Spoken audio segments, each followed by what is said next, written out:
Hello everyone, welcome to the graduate student community at the Gallery College of Engineering seminar series.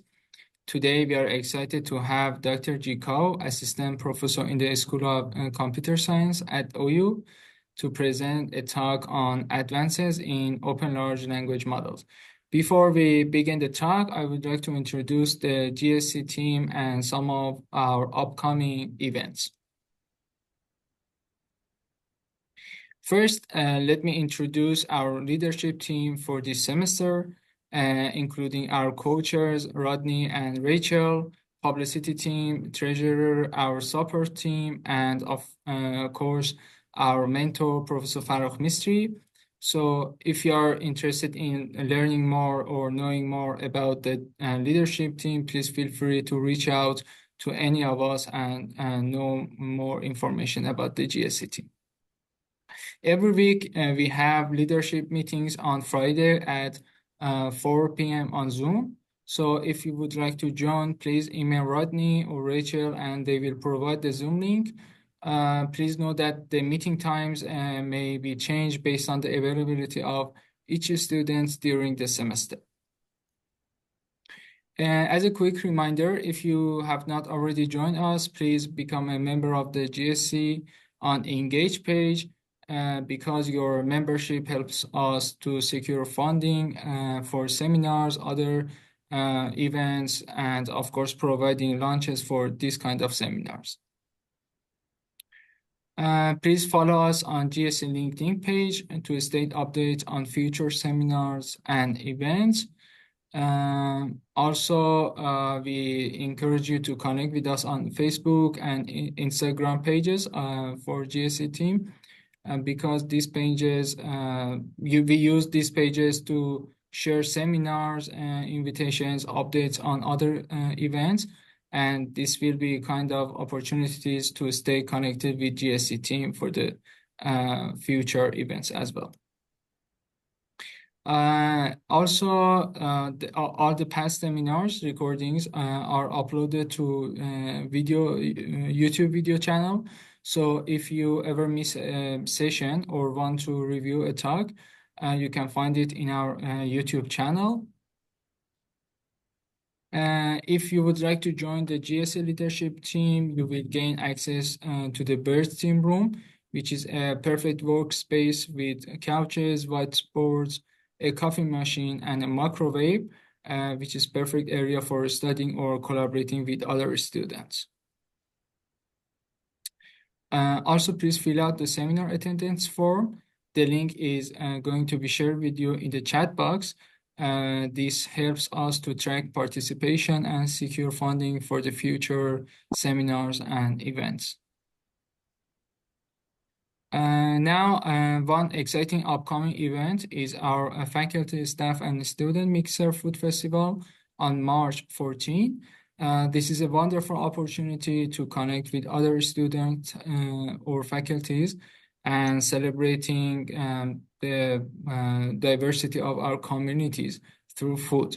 We suggest everyone to bring a dish from their home country to share. So if you would like to join us, please scan the QR code on the screen to sign up and let us know if you will be bringing a dish. We look forward to seeing you in this festival. It will be very enjoyable. And now I'm pleased to introduce our speaker, Dr. GCOE, with today's talk on advances in open large language model. I will stop sharing my screen and okay.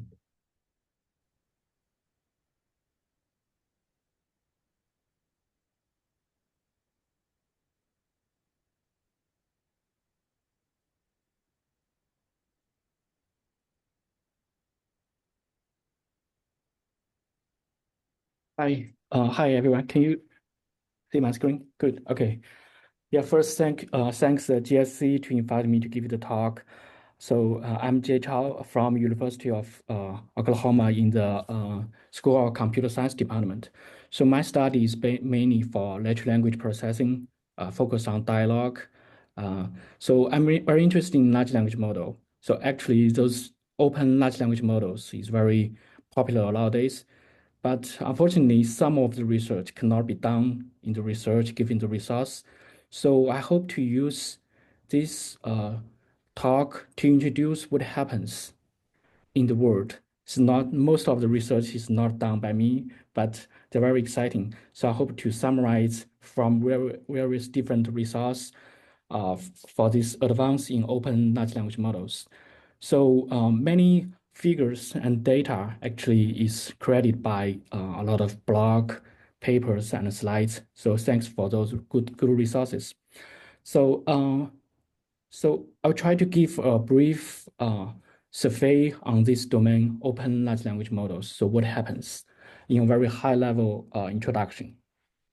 So first, if we think about language modeling, so in natural language, actually, this has been studied for a long time.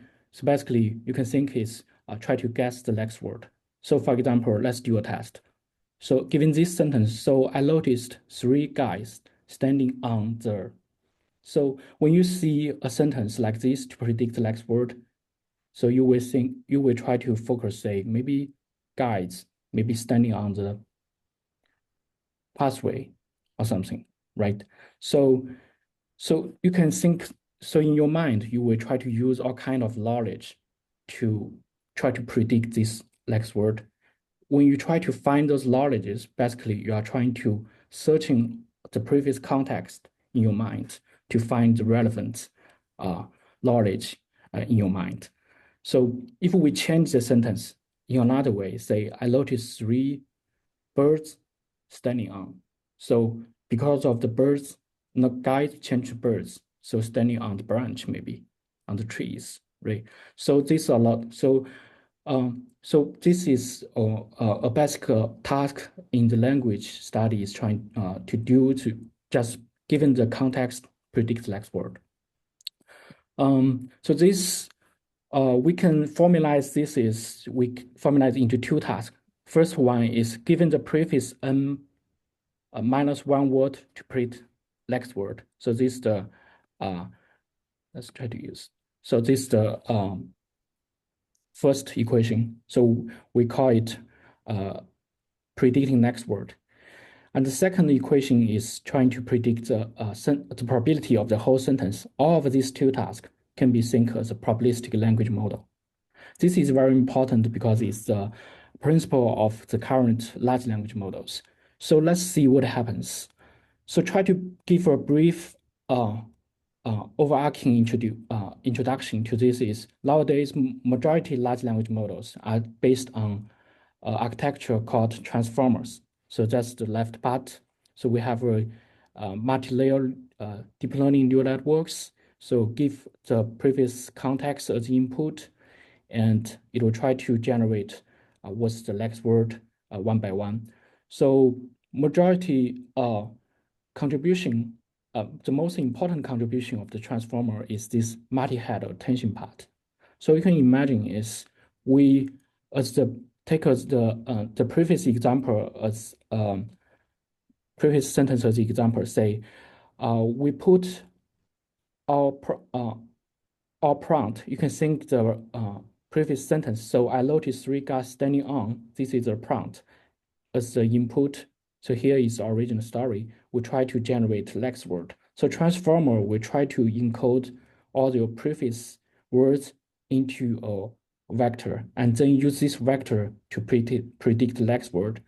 So when we get the accumulated information, this vector is actually trying to use the previous attention mechanism to accumulate information from the previous context.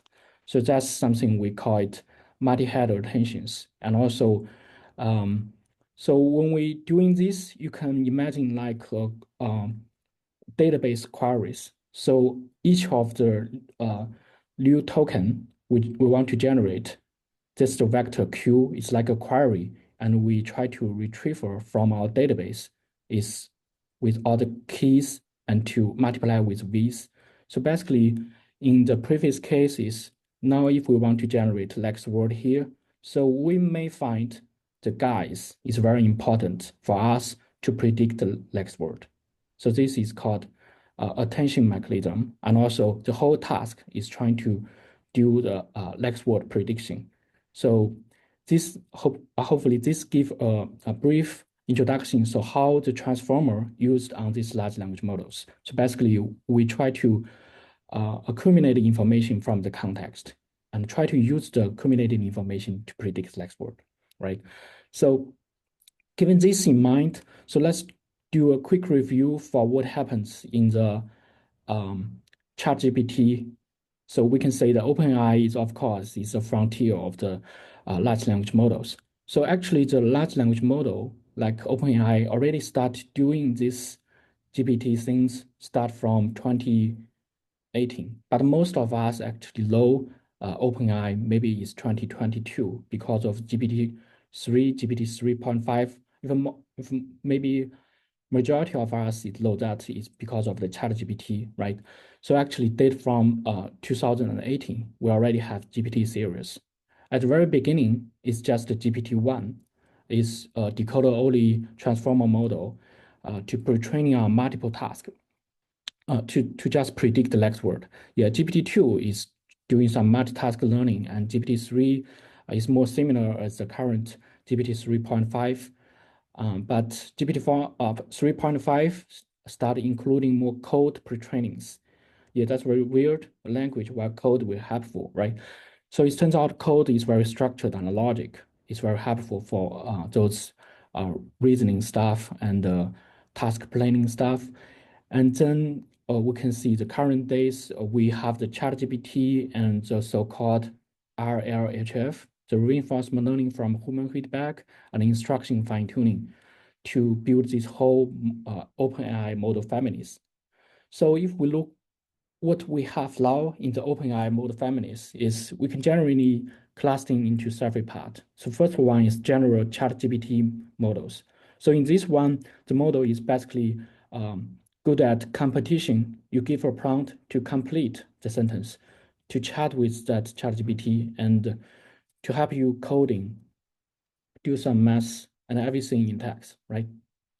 So actually most of the GPT models currently is in text-to-text generation. So give a text, generate a text, including the previous ChatGPT, GPT 3.5 Turbo, and the current GPT-4, and even the most recent model called O3 is for reasoning, but is mainly still for focus on text. And beyond this, we have some multimodality large language models. Multimodal language model. So basically, multimodal means we will not only take text as input, we will take other modalities like image and audio. So for this line, with text and the image as the input to generate text, is we have GPT-4v, GPT-4o, and the latest version GPT 4.5 preview. Yeah.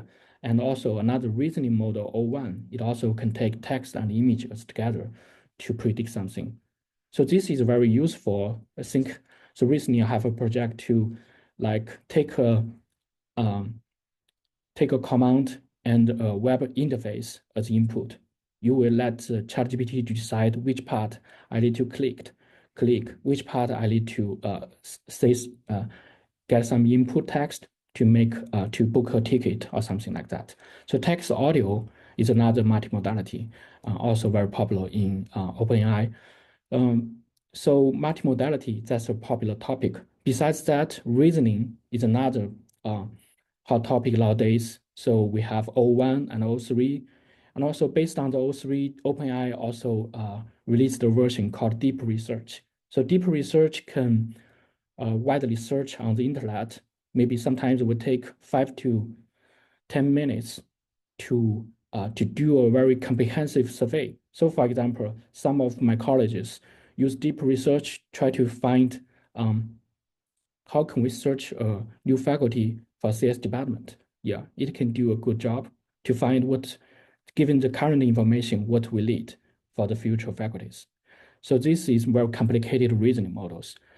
And also besides the multimodality model, reasoning model, we also have some other models like just using text to image generation like Danny, and also audio to text, Whisper, right? And some TTS, basically text to speech generation. So this is all open AI model families. So what happens in the open large language models, right? So open AI, majority of the models are not open to offer the weight access to the community. So in the next, I will try to define what I mean is an open model. So it's defined by the level of access to the large language models. So we just mentioned all the OpenAI models is in this API access, right? They only offer some APIs. You can put your prompt to get a response. This is we usually not call them open models, right? For open models, actually we have two type of open models nowadays. Previously, usually we usually say open means open source, but in large language model there is something in between. It's called open weight model.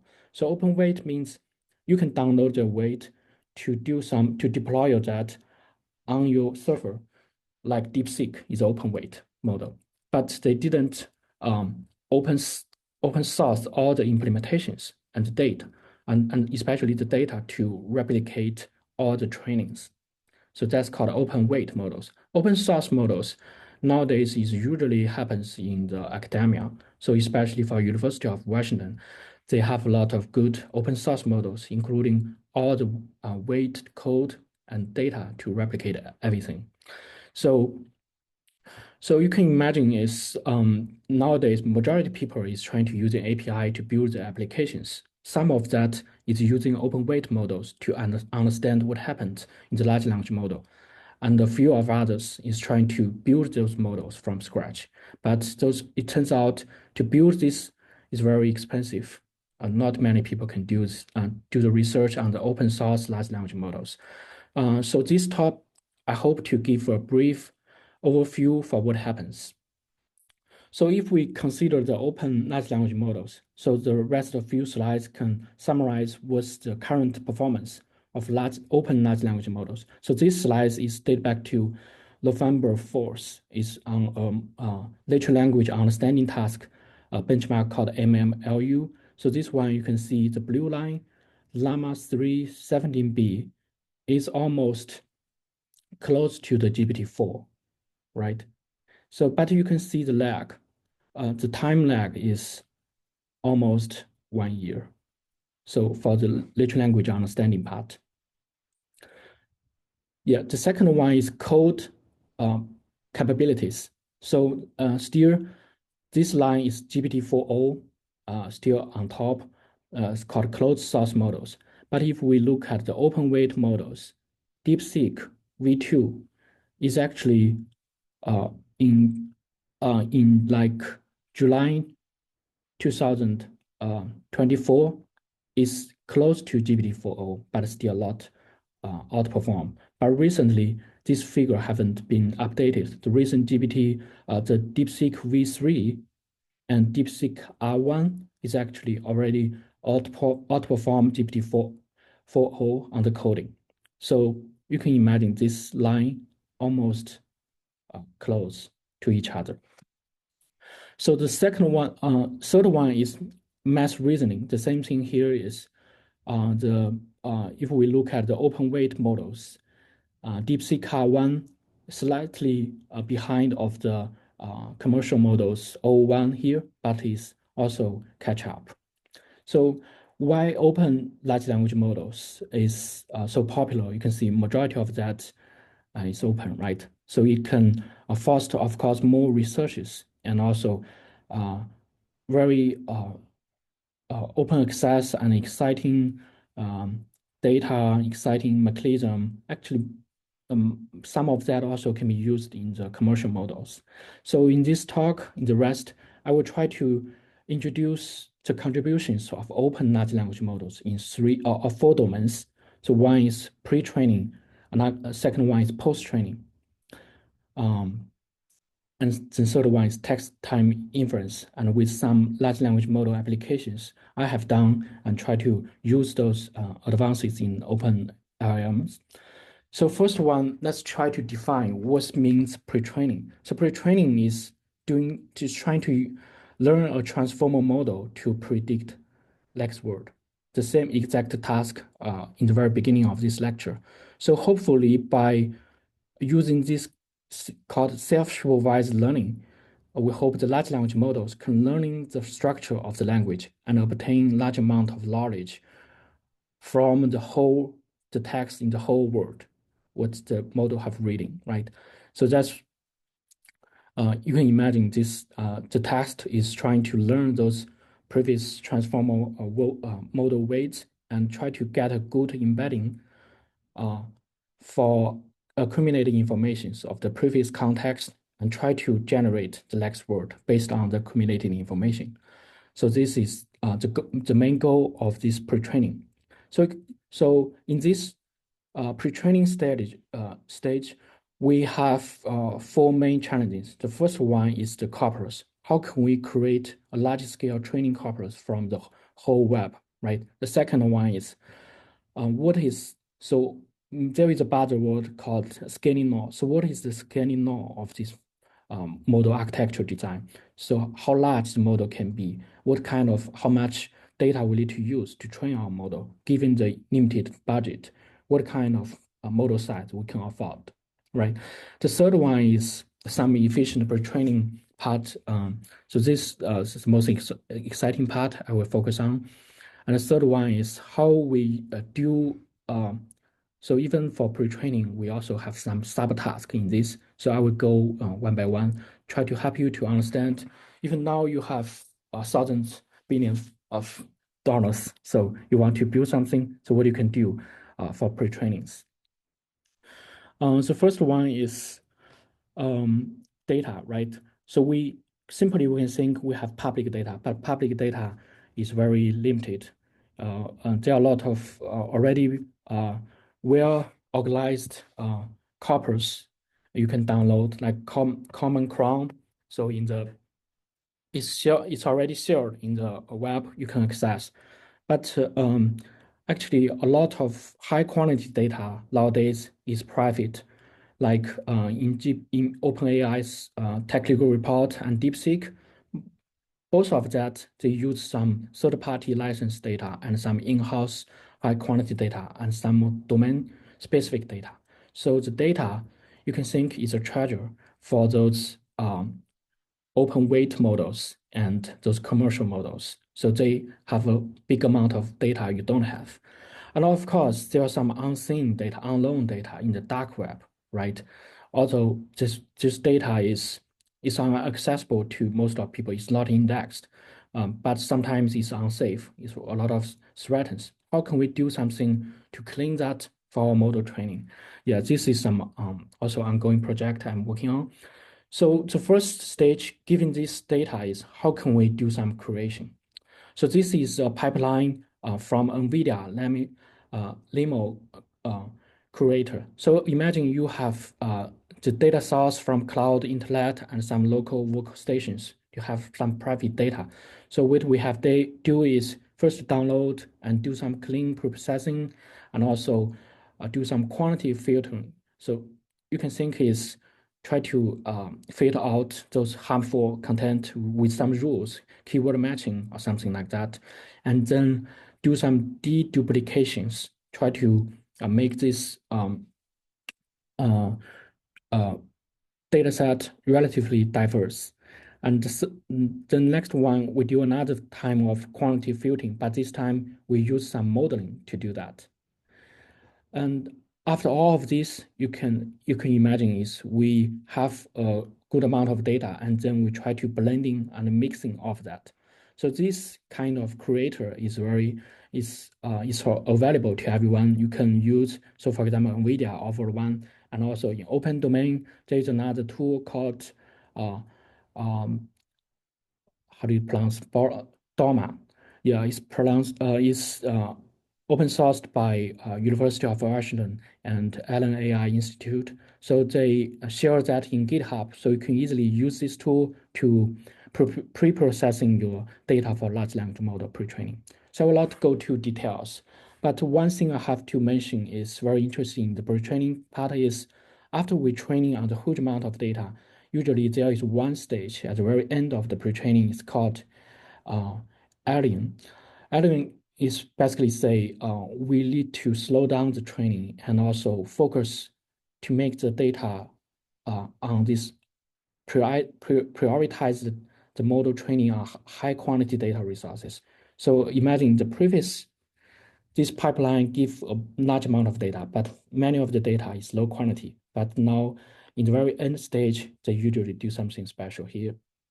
So this is all about data creation. The second stage is we need to define how, given the limited computing budget, what kind of model will it, how large of the model will need to build. So this three graph shows how the computing data set size and parameters related with the test loss. The test loss, the y-axis is lower the better. So basically means if we want to learn a good language model have lower loss, we need to have more computing, more data sets and parameters. And these are all in a power law. So I will not introduce the details, but you can imagine it's widely in the last 2 years, last 2 or 3 years, majority companies trust this. They think simply increase the model size, increase the computing, the budget, increasing the data set size, we can get a better model. And also importantly is in the original scaling law, they think this is actually the model architecture, the shape of the model is actually doesn't matters. So it's most about the computing, the model size. So after this, there are some other scaling laws. One is offered by DeepMind. The key difference is say the previous original overestimate the large models and underestimate more training data. So it's trying to say they build a model, say 17 billion parameters, train 1.4 trillion tokens. It actually can outperform a larger models trained on a small amount of data. So that means data is quite important. It should need to be correlated with the model size. If we have a large amount of model, but not good enough amount of data, the performance will not very good. So this also give the companies try to have more effort to create their own data set or kind of data set for building these pre-training models. And also another learning scaling law is from Llama 2, it's from Meta. So this research is mainly emphasize the quantity of data is very important. We not only need this amount, we also need to do all kind of data creation we just mentioned to make this better.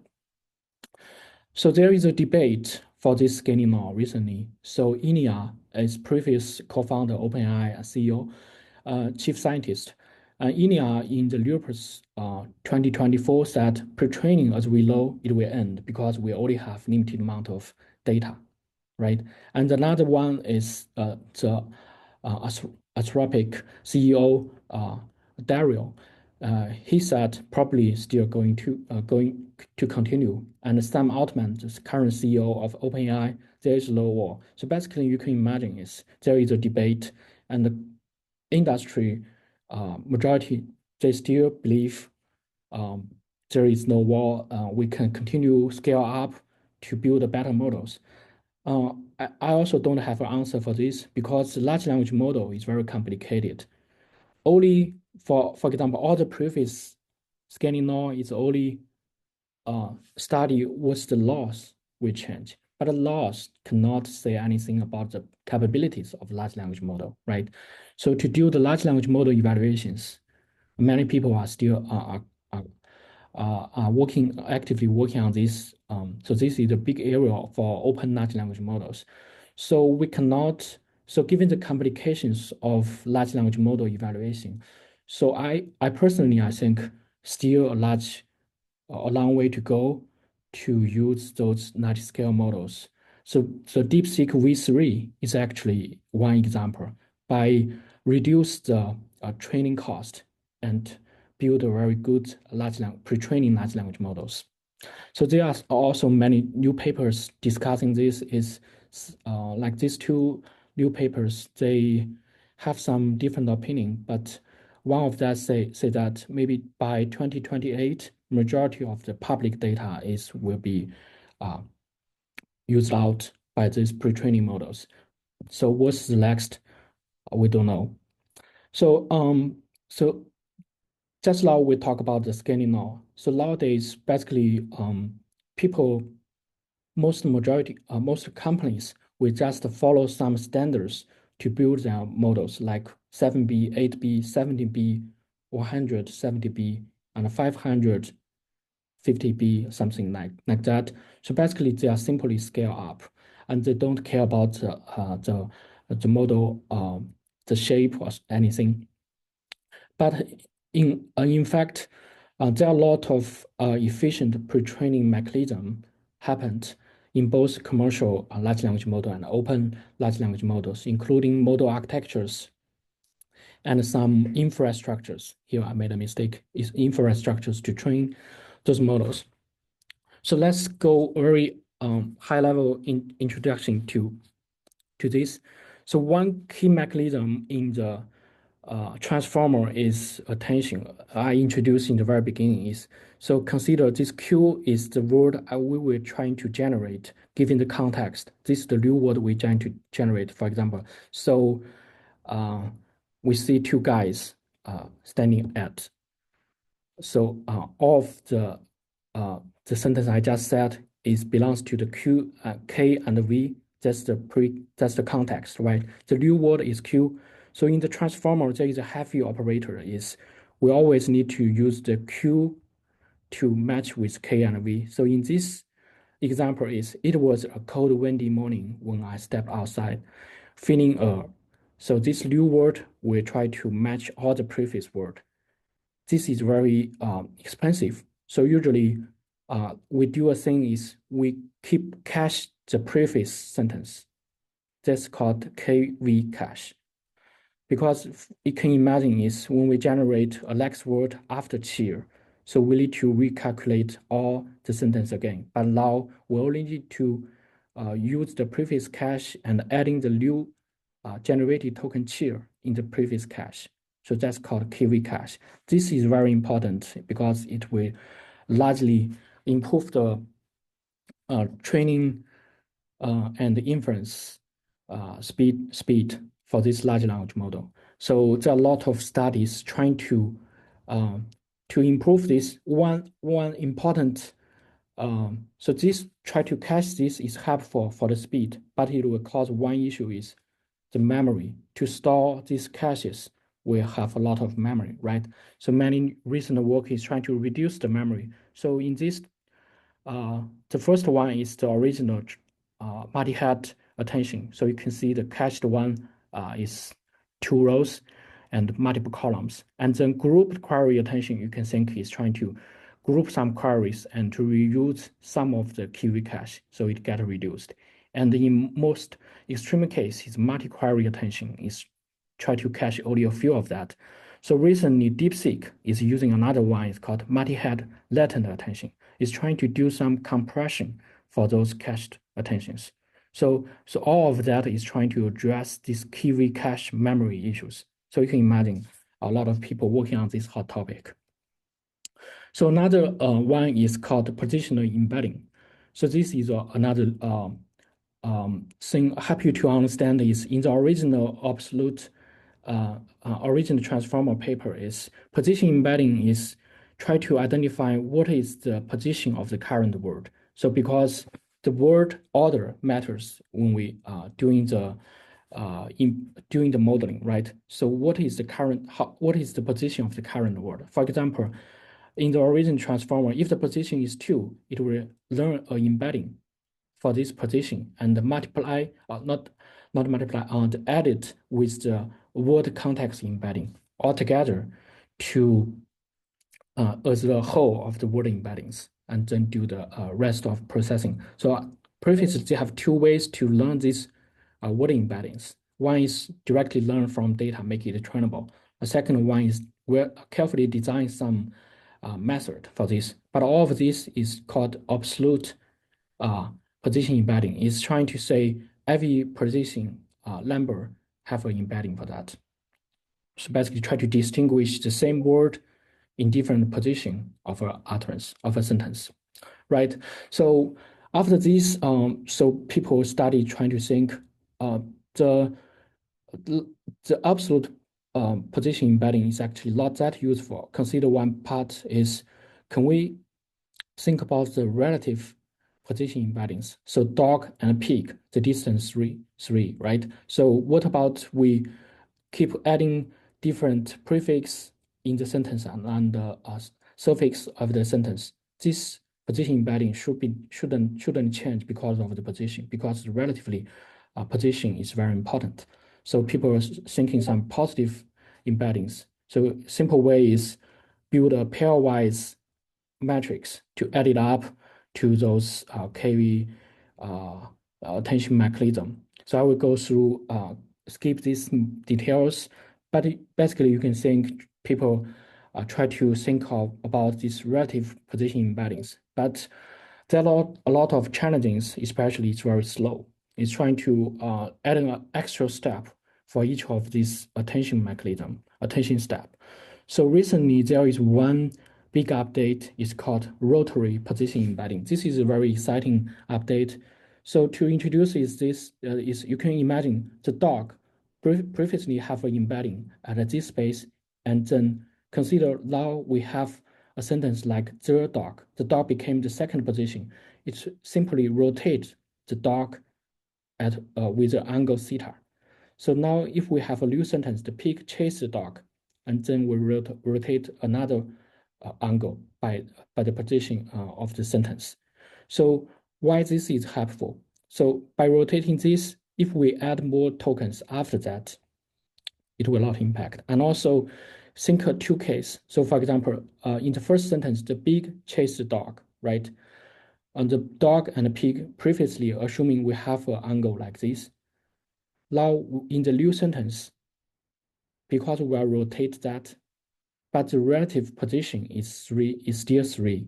So we keep the same angle for these two sentences. So basically, by rotating this position, we can maintain the benefit of the relative position embeddings. So combine all of this.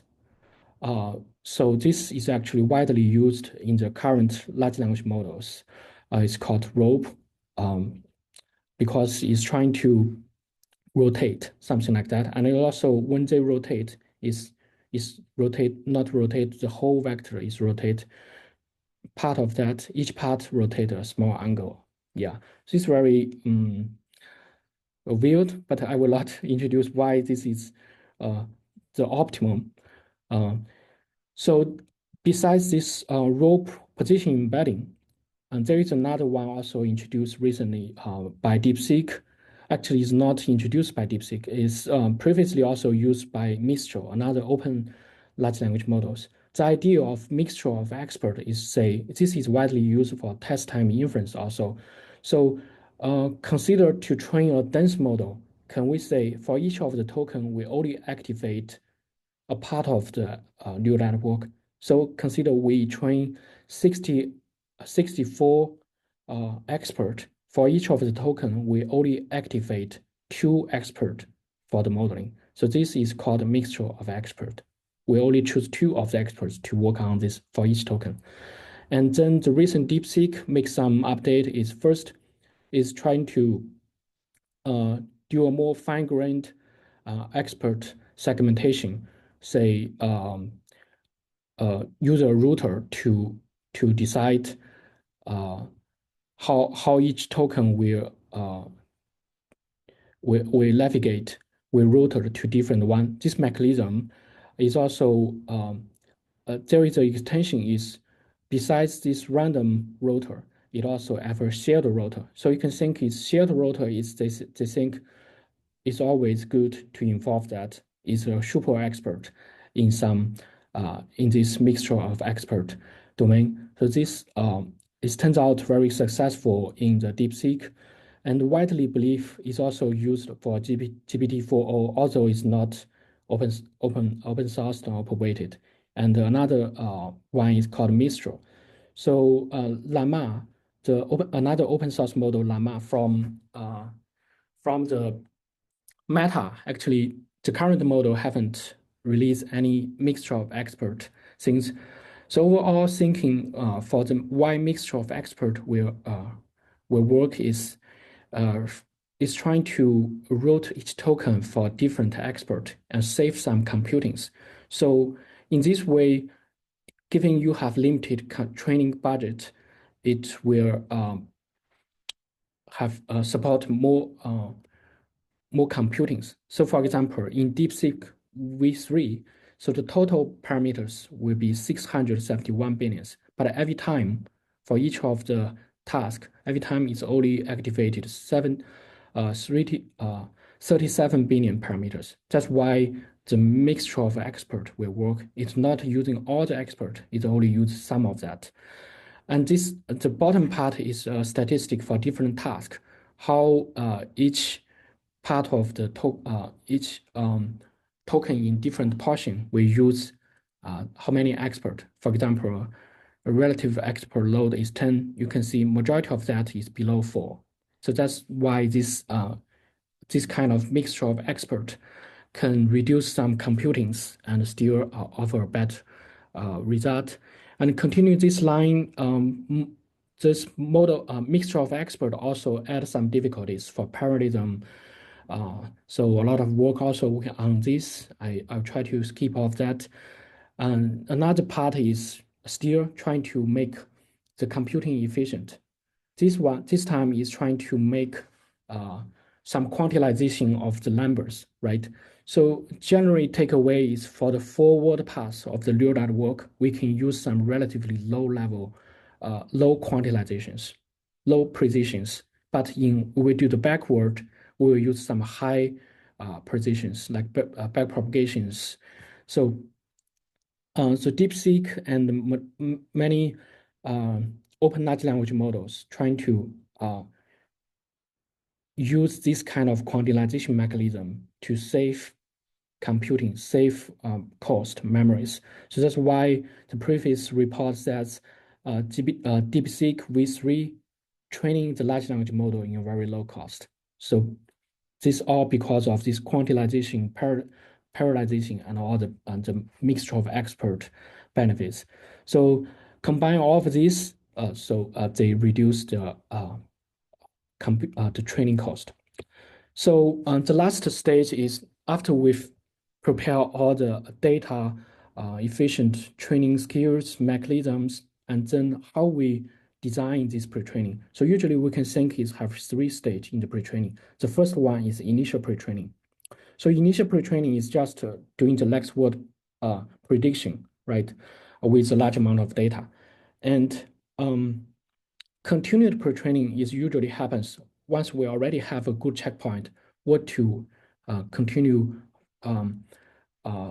extension that. So one extension is doing context length attention. So when we're doing pre-training, we usually only use 8K context length. So basically, when we use prompt, it only you take the previous 8K tokens as input. But this is only usually happens in the initial pre-training. So with a very small context length to support very fast training. And then hopefully we get a very good checkpoint. And then in the continued pre-training, we will extend this 8K position embeddings to some 128K. So for example, current days, those large language models actually generally can take very long sequence. You can put a whole book, a whole document into this large language models. Usually can last 120K or 512K, those long sequence. So usually happens in the second stage, trying to do some long extensions. And the third stage I just mentioned is trying to doing slightly more fine tuning on high quantity data. But all of this belongs to pre-training. But the goal of the pre-training is or to help you to understand the structure and the language and some broad knowledge in the text only by predicting next word. So here we haven't touched the instruction fine-tuning we have learned. So there are a lot of mechanisms trying to help this initial pre-training, so recently DeepSeek trying to do, instead of predict one token, why not predict multiple tokens, right? This is a very simple idea. Previously also studied by some others, and DeepSeek use a different way. And also another one is in the continual pre-training is what I just said, context extension. So there are a lot of details. I will, given the time, I will try to maybe just skip all the details of this. We were assuming is after we have the initial training with all the previous mechanism, we get a good checkpoint. And then what happens next is we will train to make this pre-trained model to follow instructions, right? So because the previous model is only can predict the next word, so if try to make the model can work like ChatGPT to answer our questions, we still need to do some post-training. This is usually called alignment. To align the large language modeling training loss with the human preference, we call it follow instructions and also behave as we expected. And by this post-training, we usually to integrate new capabilities, like let the large language models to use tools. For example, use search engine, use web browsers to search information and have more reasoning abilities on specific domain code, math, and also do more safety mitigations on this post-training strategy, post-training part. So if we look at what's happened in the ChatGPT, the post-training is, so you can imagine it's the GPT 3.4, the Codex GPT-3, or the previous one, you can think they are just pre-training. So GPT, what happens is they adding some instruction fine-tuning here is post-training at using some reinforcement learning from human feedback to align with human alignment, right? And also support the chat message format to support multi-turn chat. So that's finally we get chat GPT. So the post-training part have multiple steps. So let's go. So what happens in the, this is what happens in the Llama 3 post-training. So you can imagine this blue ones are the models. Usually you can think they have 3 stage, SFT, supervised fine-tuning. So basically you collect a large amount of new data. So this new data is different from the data used in pre-training the raw text. The new data is in called instruction format. So we have the SST model. And then we also have reward model. It's usually trying to say whether this answer is good or not. So it's allocated by human. You can imagine this is another data set to collect it. Finally, they use some DPO models to try to combine the SFT and the reward to answer, to find the best models. This usually happens in multiple rounds, multiple iterations. Let's go very fast for each of the steps. So first step, SFT, supervised fine-tuning. Majority effort is actually happens on how to prepare those instruction data.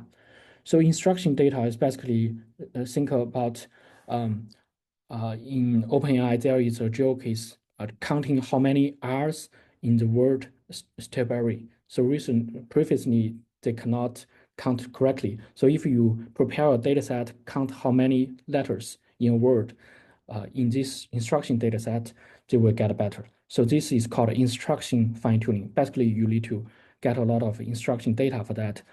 A recent effort in 2022, after ChatGPT released, there is one effort called Alpaca. So what they introduce is trying to, can we say, distill the instruction data set from large language models. Actually, a lot of people are doing this, and it's trying to collect a lot of instruction data and Llama 7, the pre-trained the model only from the pre-training stage can further fine-tuning with this instruction data to get the good amount of instruction following capabilities. So this is one milestone of open large language models.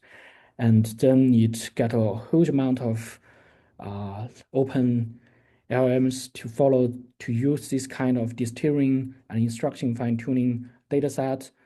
So to once again, I try to emphasize this is the second stage of the post training. It's called post training. So all the data set here is new data set, is more high quality, is focused on instruction fine tuning. It's not the raw data set, right? And then after the SFT, there is another one called remote feed me. It's called reward model. Previously in ChatGPT, they use human neighbors to score that and to then train a model to mimic those human labelings. And recently, the last stage is called PPO. But all of this actually, recent updates is showing is overcomplicated. It can be simplified. So recent DeepSeek is trying to propose another one. It's called GRPO. It's trying to reduce some of the component of the PPO. So the ChatGPT previously using some reference model. Reference model you can think is what's the ground truth of that answer. Reward model is whether this answer is good or not. Value model is say what's the current token, what's the value of output the current token to the whole answer. So it's very complicated for this value model.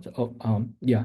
So recently the GRPO in the DeepSeek is trying to get rid of the value model, only focus on the reference model and reward model. And what's to mention that in the GRPO, the reward model is simply doing by symbolic. Let's see. It's here. It's by symbolic checkers. They basically write rules to check whether this answer is good or not. They didn't hire people to do this. It turns out this kind of simple rule-based reward is also very helpful. This also helps the DeepSeek to reduce a lot of cost. So overall, it's by using this kind of previous all these pre-training, the post-training strategies of the three-stage SFT reward and the PPO, there are a lot of variants on this. I will skip all of that because some of that is very complicated to cover in this talk. But you can imagine is the whole areas is trying to actually more work happens in the post-training part than the pre-training, because pre-training checkpoint after the release, they can prepare very small amount of instruction data and doing post-training. So for example, there are a lot, some two part of post-training is very important. One is called multimodality training. So basically try to make this model understanding image, understand the audio. So one mechanism proposed by Clip, by OpenAI is called Clip, is trying to do some contrastive learning, matching with the image and the text. Another part from OpenAI communities is trying to build a lot of benchmark to evaluate this, and a lot of models like Bleep. This is some open version of Clip. And besides the multimodality post-training, the second important part, the DeepSeek R1 worked on is the reasoning large language model. It's called reasoning post-training, right? In this one, you can imagine the instruction fine-tuning data set can be, it became more complicated. It's trying to decide to write all the thoughts when we do the reasoning in the training data.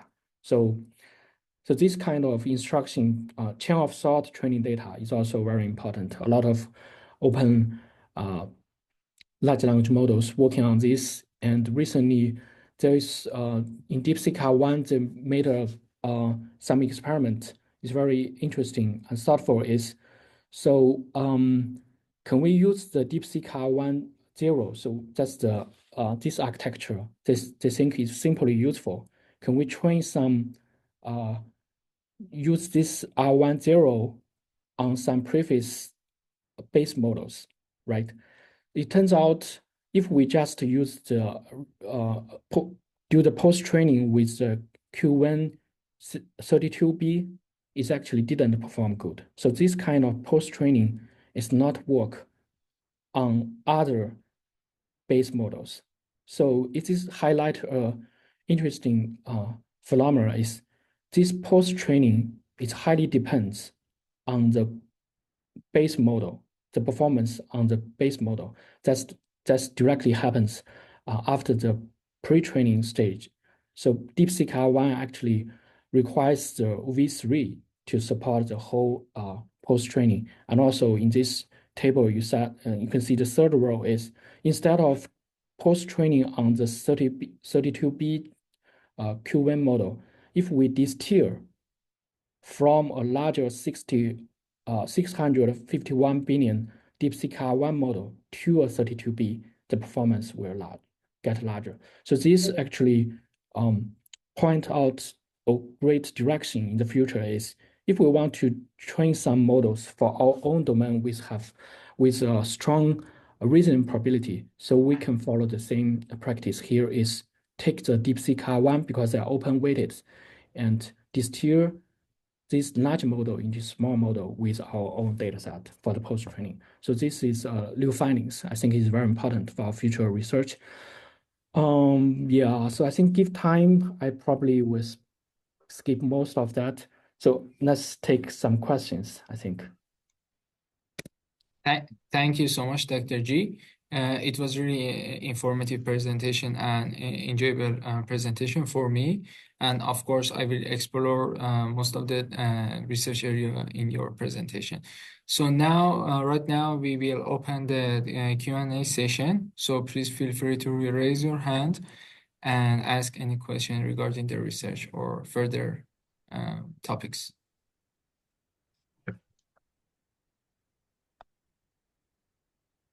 Yeah, that's good. I can go with the question. Mhm. So first of all, thank you for the presentation. It was awesome to uh, get a comprehensive idea of the state of art and what has been happening and then what is happening right now. Thanks a lot for that. Uh, my question is, so I have skimmed the paper that you had referred here, which was about will the world run out of data? Something about something on those lines. My question is, do you think that eventually, even if I mean, I believe that it's going to happen that we run out of data, but then by using artificial general intelligence, not just AI but AGI as well, do you think we will be in a better position to simulate a lot of scenarios or synthetic data, which is not per se just the data, but also the scenarios which we might have not thought of till now, or maybe we haven't even encountered those situations like those now. So do you think we will be able to proceed in that direction, and which is going to in turn help us to proceed with the limitation of not having the data? Yeah, this is a very good question. So the question is, given the data we're running out, what we can do, right? So actually, if you see this one, currently we're already starting doing synthetic data. So in this pipeline, there are a lot of tools actually can offer you to maybe paraphrase some data and generate some new data with the current large language models. Yeah, so the answer is yes. Yeah. So I believe this is very important. For example, I'm working on the dialogue research. Mhm. Yeah, so there are a lot many real world dialogue happens. Some of that is not recorded, just speech, right? So currently we're also working on some parties generate synthetic data. Yeah. Sure, sure. Thank you. Since you're on this slide, I will just follow up a question on the quality filtering phase. What kind of noises or quality check you usually do for your data? The quality. So for example, recently, those large language models simply crawl from the web. So the web have a lot of harmful language. The quality sometimes means we need to get rid of the harmful data. Sometimes we need to get rid of the like very noisy partial sentence. For example, in short sentence in Twitter, some of that is not that meaningful. Maybe we will get rid of that. So there are a lot of heuristics about how to define the quantity filtering. So this is why this is called a heuristic. There are a lot of rules. So another way to do that is some model based. So considering is after human doing some annotations, and there are some models can analyze whether this is a good data or bad data. For example, assuming we already train a good reward model in the post-training post-training stage. So giving an answer, we know this question is good or not. If this answer is not good, so we treat this whole thing is in low quantity. So this quantity can be in basket safety level, also in the content level. Yeah, both can be possible. Yeah, but this is very engineering way, and also is very depends on our domain, right? So for different tasks, they may have different reward, different quantity control. Yeah. Well, thanks.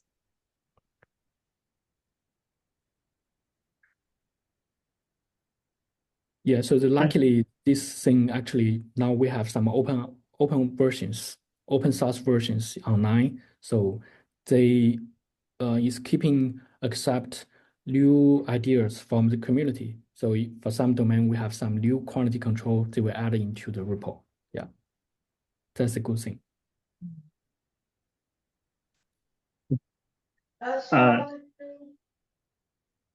Sorry.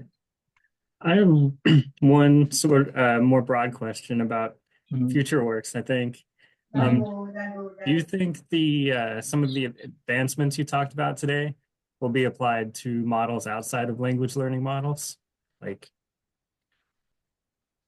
oh, that's a very interesting question. or... Yeah. I do think so. I do think so.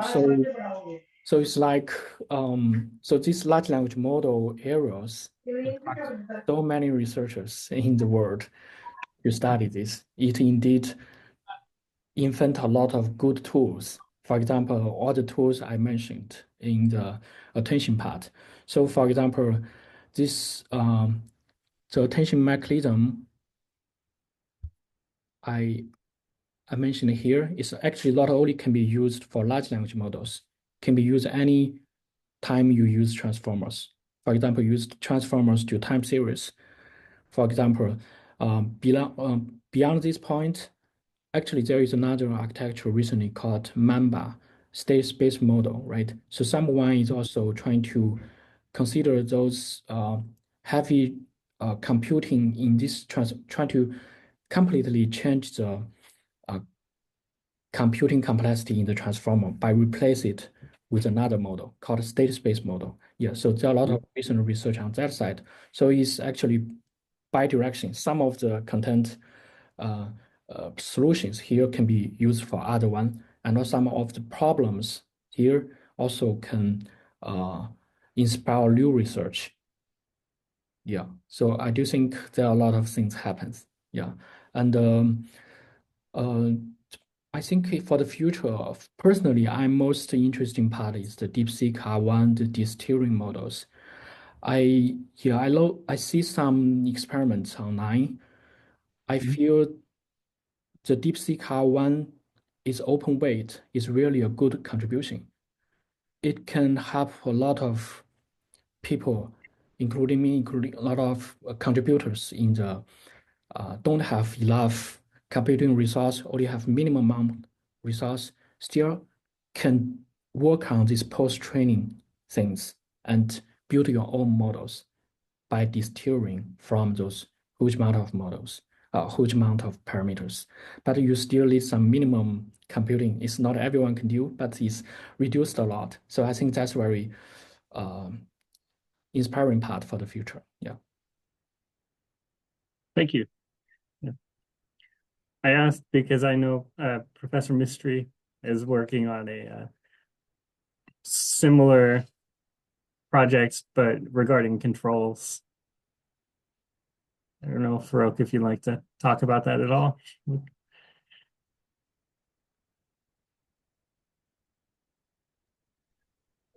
We are using we are exploring the use of large language models in our research. There are two basic pillars that the thing is based on right now. We are looking for the third. One is predictive analytics as to how you can predict the future state of the system.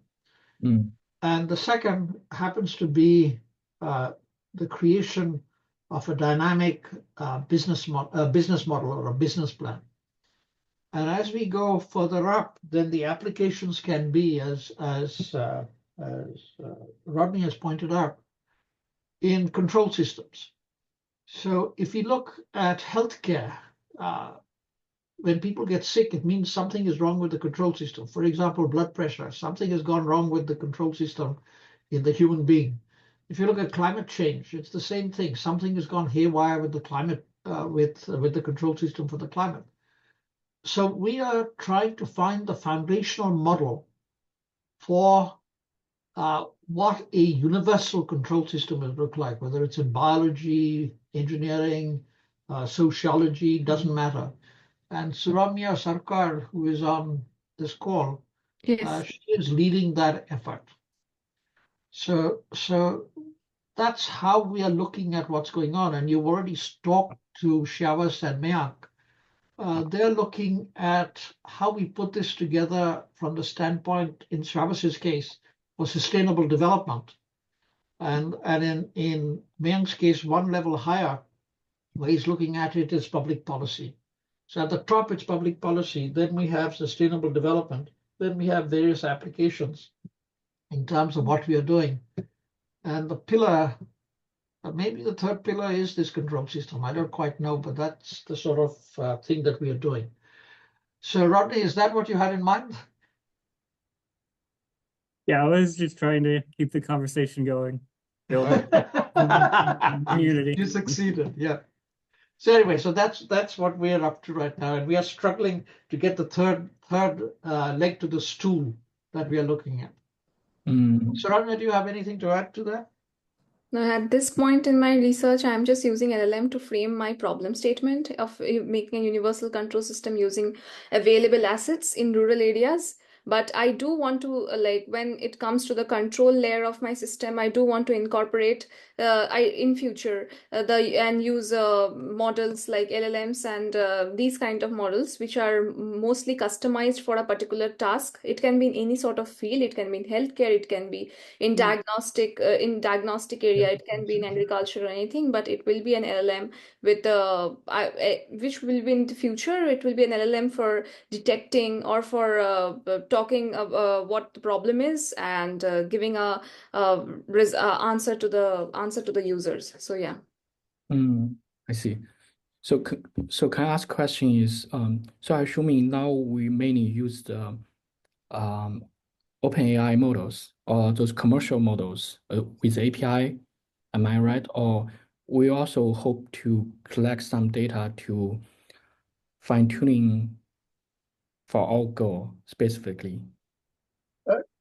That's not clear to us yet. What we're looking at is there are these large language models, and once we've got the foundational model, then we can have small language models for different applications. That's the sort of thing we are thinking about. So, for example, in a company, they have patentable stuff, they have private information, stuff like that. We'd make that into a small language model. But they would go around and talk to these large language models to make it happen, and then they'd exercise the small language models to make things happen. To make that work, we need agents that do reasoning, and Mayank and Shyavas are working on that. We have agents who would work on collaboration, etc. So Mayank, can you say a few words on the agents that you have in mind? Sure. So the main objective for studying or working in this multi-agent systems is because, as you have also pointed out, the O3 ChatGPT O3 advanced reasoning model, that's one of the model where it doesn't just tell you or gives you something that is creative, but it's going to think the way human is going to think like, and then it is going to reason something. So what we are trying to do is when we develop any system in general or policy in particular, so we are trying to have this collaboration between agents who can talk to each other, and then they can come along and take a decision which is collective. So that comes on various grounds where you can consider the trade-offs, the compromises that each of them have. So for example, right now I'm working on one of the projects where I'm trying to develop agents like on a simple news filtering agent or a simple semantic agent who's going to tell me if a news or a context that I have, it's going to be bullish or is going to be bearish. Or I have a decision support agent and I want all of them to talk. It's not just saying that, okay, you guys are going to work in sequence and get something out of it, but there's an iteration that goes to get some decision support. So that's the high level overview of what Farooq was talking about. Yeah, that's very interesting. Yeah, I recently also working on one project. Similar idea is using large language model, use to play the role for different agent, right? And then the different role of agent, where some of that is a master, some of that is a worker, some of that is trying to do the operator, some of that is mainly trying to percept to understand what's happening now. Yeah. So they have different role and you simply use prompt to collect all the agents. Yeah, there's a lot of recent work on that. I think that's very interesting. Yeah. So out of curiosity, are you also looking at neurosymbolic AI when you're designing these agents? Can you say that again? Are you also looking at neurosymbolic AI while you are working on these multi-agent systems? Yeah. I'm very interested in that topic. So basically, you need to control your output, right? So actually, in one of my slides, I didn't mention, it's called structured output. I can. So basically, is you hope to sometimes you want to control the output in a way, right? So how can we do that? So that's also a good research topic nowadays. I will share very soon to some of the slides I didn't talk.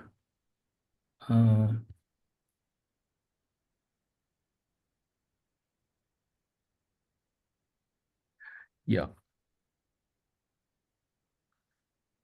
So previously, I think, so there is one. So basically, you are talking about is the agentic AI, right? So to do the agentic AI, you can think is for we need to maintain some memory system. So usually, this memory system can be updated with simple message or in a structured database things. So how can we make this memory system memories more structured? So that means we need to output some structures from the large language models. So in this case, we need to control the output. So for example, recently there are several ways to do this. First one is they try to wrap up things as code, try to use Python code to make it output structured. So this is one like structured output, not symbolic, not neural symbolic, but it's one way to control the structure output. There's another way called outlines. So previously, when I work in neural symbolic, is say, can we control the internal state of a deep learning model? So for some of the neuron, we make it controllable by using some probabilistic logic, soft logic, fuzzy logic, something like that. Control that, but still differentiable from and learnable from the data. Yeah. So that's some. Yeah. The goal is always make them control, but here the structured output here is try to benefit from the code pre-training in the large language model to make the output symbolic. Yeah. And the symbolic neural symbolic one is trying to control more details of the neuron to make it controllable. Yeah. So that two different ways in my mind to do this. Thank you. Thank you. Thank you once again, Dr. G. Does anyone have any other question? So I think we are at the end of this session. Thank you once again. It was very interesting presentation. I think now we can stop the recording and continue the chit chat.